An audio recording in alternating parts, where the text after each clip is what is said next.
Hindi ako nagtawag ng customer ba? Parang kusa silang pumunta. Kailangan ninyo maging focus. Kailangan meron kang interaction sa mga customer mo. Kailangan alam mo yung nangyayari sa loob ng negosyo mo.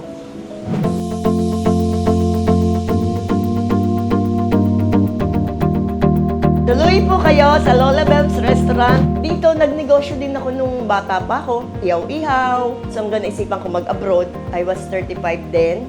2 years akong nag-caregiver. Tapos nung nakilala ko tong taong to, yun nga si Shalomaidan, natikman niya yung pagkain ko. Sabi niya, you are a wasted talent. Kung gusto niya magbukas kami ng restaurant, doon ako nag-start hanggang na-recognize. Tapos, in-invite nila ako sa TV station. Na-write up din ako sa maraming magazine. Hanggang nag-decide akong umuwi. Nagbukas ako sa Parañaque. Hindi siya ganun ka-successful. Sinara ko. Magti 3 years na ako sa Makati sa September. Nung una namin dito, sobrang lakas din niya. Punong-puno ng tao, hanggang sa labas, punong-puno.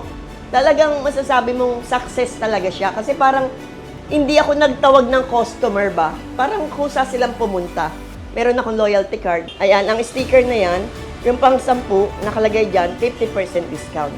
Para maramdaman nilang pinapahalagaan sila. Bilang may-ari, kailangan ninyo maging focus. Kailangan meron kang interaction sa mga customer mo. Kailangan alam mo yung nangyayari sa loob ng negosyo mo. Yung naging member ako ng Kanegosyo Center, nakikita mo talaga yung suporta nila sa mga maliliit na negosyo na kagaya namin na nagsisimula.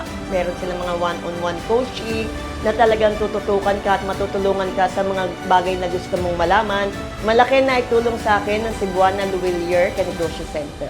Ever since nagbukas ako, hindi pa ako nag-abono. Nakakabayad ako ng upa, nakakapasahod, nakakabayad ng bills, as hindi galing sa bulsa ko. Sinisigurado ko na yung niluluto ko talaga presko at masarap para sa customer ko. Kasi yun yung binabalikan nila eh.